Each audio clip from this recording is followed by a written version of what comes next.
Aisan, inini no shevetsera action.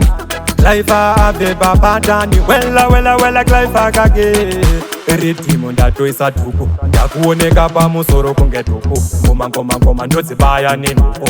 Inzonze ngoma ndadzifukidza madhuna. Ngavatsoma ngoma vanoziva kuti ngoma ndinodhoma. Nangwe zvakaoma ngoma ndovasiya pakadhoma. Nangwe zvakaoma ngoma mfadza kavakoma. Ndiri kupendera mukatikati kati, ndiri kuonera mukatikati kati, mapisa rema mukatikati kati, iri ndiro level remukati ratosvika. Ndiri kupendera mukatikati kati, ndiri kuonera mukatikati kati, mapisa rema mukatikati kati, iri ndiro level rekumberi ratosvika. Vari kushereketa vanoda kuuya pande vachida kupenetrata. Koma ndakatanga ndina trainiseta. Pane malevel 2 angu andakazeta. Mangoma asi masanga, kubva pandakatanga ucheka nemapanga. Ari mangoma ndovasiya nachizanga. Ndiri kupendera mukatikati kati, ndiri kuonera mukatikati kati, mapisa rema mukatikati kati, iri ndiro level remukati ratosvika. Ndiri kupendera mukatikati kati, ndiri kuonera mukatikati kati, mapisa rema mukatikati kati, iri ndiro level rekumberi ratosvika. Vangu ndiri kutsoma tanzi, ndiri kudiwa ndisi kuimba machanzi. Nzonze nangwe zvichioma ipa muzanzi. Aba one day ndiri kupiwa maranzi.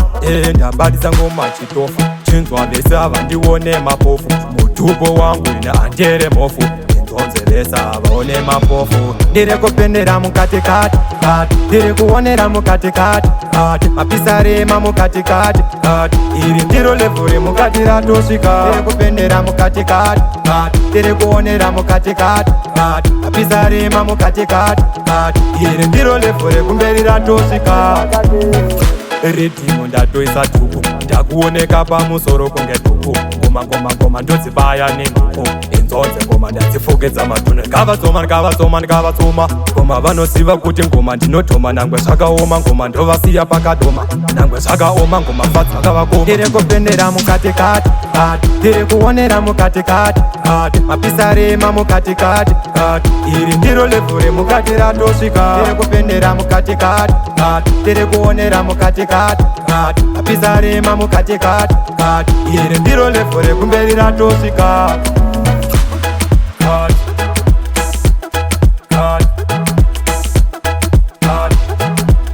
Mukati ratosvika.